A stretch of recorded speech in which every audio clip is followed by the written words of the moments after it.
मध्य प्रदेश के मंडला जिला में गांव है भैंसवाही। मंडला शहर से ये 45 किलोमीटर दूर है। बकरीद से ठीक एक दिन पहले 11 जून को पुलिस प्रशासन ने यहां के 11 मुसलमानों के घरों पर बुलडोजर चला दिया, जमींदोज कर दिया। इनका जुर्म क्या था अभी तक कुछ वाज़ेह नहीं हो सका है। पुलिस प्रशासन का आरोप यह है कि इनके घरों में गौमांस रखे हुए थे। इनके घरों में जो फ्रिज रखी हुई है उसमें गाय का गोश्त रखा हुआ था, वो पाया गया था, इसलिए हमने इनके घरों को बुलडोज कर दिया।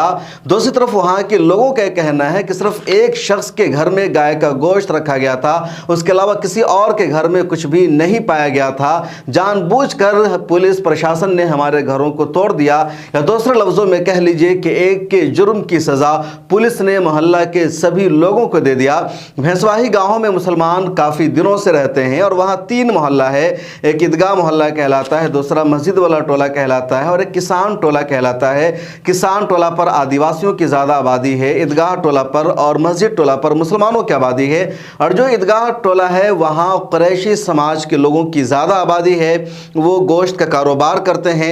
अब पुलिस प्रशासन का कहना है कि 15 जून को हमें खबर मिलती है कि इन लोगों ने अपने घरों में गौमांस को रखा हुआ है और उसी के शक में पुलिस वहां दबिश देती है, छापामारी करती है, किसी 1-2 के घर में पाया जाता है और अगले ही दिन पुलिस प्रशासन वहां बुलडोजर को भेज देती है और बुलडोजर चलाकर 11 लोगों के घरों को वहां जमींदोज कर दिया जाता है। तस्वीरें वहां की है कि देखिए किस तरह प्रशासन ने बुलडोजर से इन सब के घरों को तोड़ दिया है।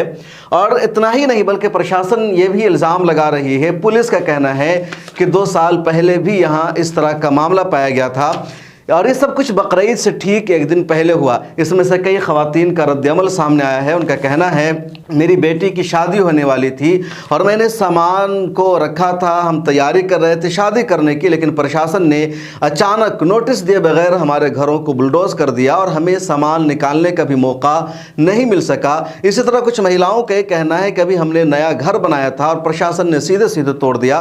पुलिस प्रशासन से बीबीसी ने बातचीत की तो बीबीसी से बातचीत करते हुए मंडला की इंतजामिया ने यह कहा कि इनके घरों को बुलडोज किया गया इस वजह से नहीं कि इनके घरों में गौमांस पाए गए थे, बल्कि अतिक्रमण का मामला था, इलीगल कब्जा कर रखा था इन लोगों ने, इस वजह से इनके घरों को तोड़ा गया है।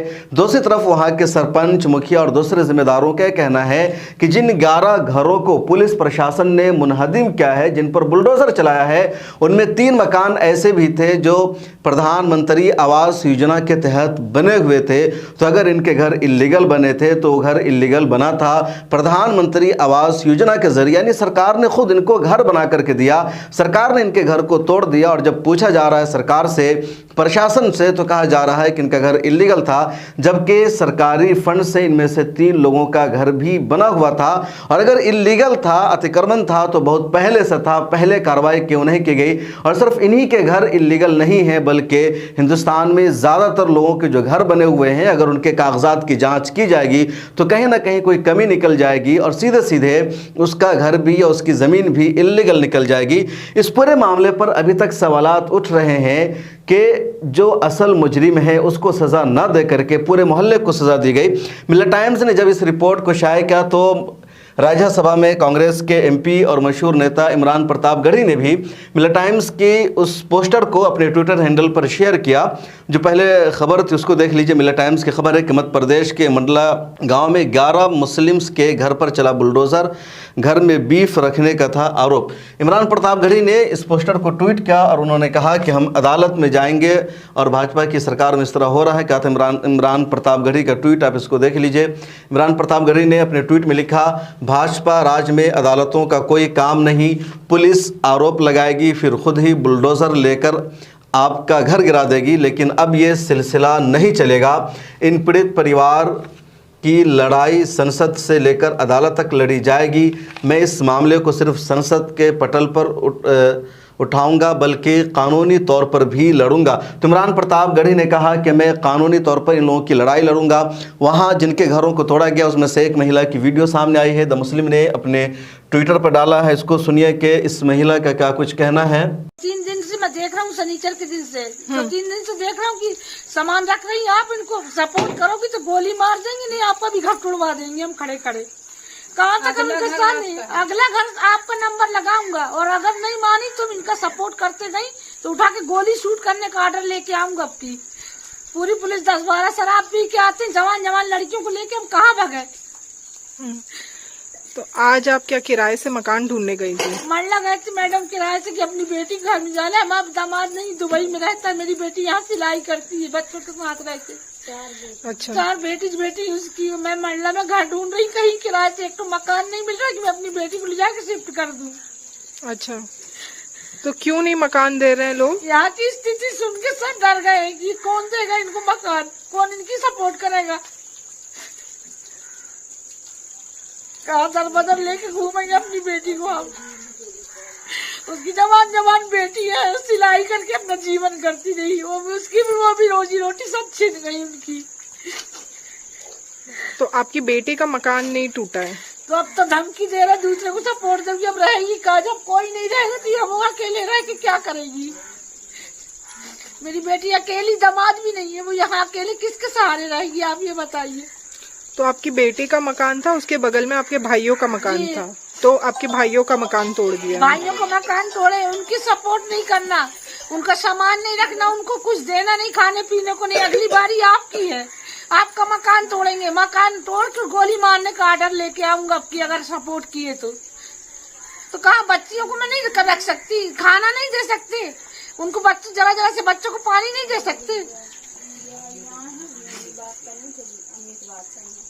तो जिस दिन सुबह में घर टूटा आप शाम में आए थे? जी मैडम, मैं उसी दिन शनिचर के दिन भी आई थी। मैं अपनी लड़की के घर टूट रहा करके उसका सामान निकाल के पूरा मैं भी बाहर रख ली थी।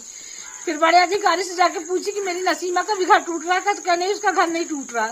फिर मैं सामान यहाँ से ले जाके फिर अंदर रखी अपना सामान। दूसरे दिन फिर मैं रखने सेट नहीं आई, उसमें फिर पुलिस आके मेरे को परेशान करी।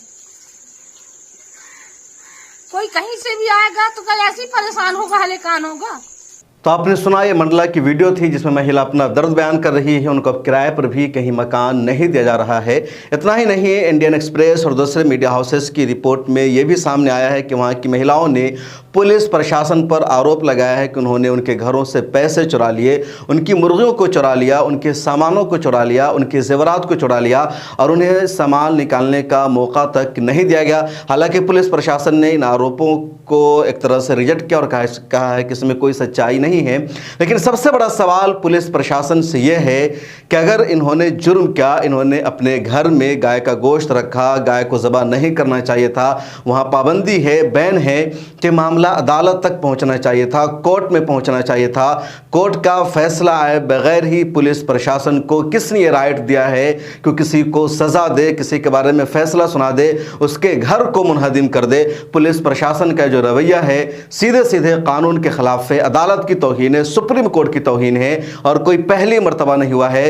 इस देश में लगातार सुप्रीम कोर्ट की, अदलिया की धज्जियां उड़ाई जा रही है, कानून की किताबों को एक तरह से फाड़ा जा रहा है, आइन की कोई हैसियत नहीं रह गई है और ये सारे प्रशासन के लोग कर रहे हैं और अदालत के ज़रिए इन पर कोई पाबंदी नहीं लगाई जा रही है, अदालत के ज़रिए इनको डांट नहीं लगाई जा रही है, इनको सस्पेंड नहीं किया जा रहा है। आखिर क्यों? अदालतों की जिम्मेदारी है कि जब इस तरह प्रशासन वाले ही कानून की धज्जियां उड़ा रहे हैं तो उन पर लगाम लगाई जाए, उन पर पाबंदियां लगाई जाए, उनको समझाया जाए, उनको बताया जाए कि तुम कौन होते हो खुद से सज़ा सुनाने वाले। तुम्हारा काम है इन्वेस्टिगेट करना, तुम्हारा काम है FIR दर्ज करना, तुम्हारा काम है सच्चाई को सामने लाना। फैसला अदालत करेगी, कोर्ट का ये राइट है, ना कि पुलिस का, थाना का, कमिश्नर का, DM का, SP और DSP का। लेकिन यहाँ पुलिस प्रशासन ही फैसला सुनाने का काम कर रही है। इस वीडियो में इतना ही। आपसे रिक्वेस्ट है कि ज्वाइन के बटन पर क्लिक करके आप मिल्लत टाइम्स की मेंबरशिप ले लीजिए और सोशल मीडिया के सभी प्लेटफॉर्म पर हमें फॉलो कीजिए।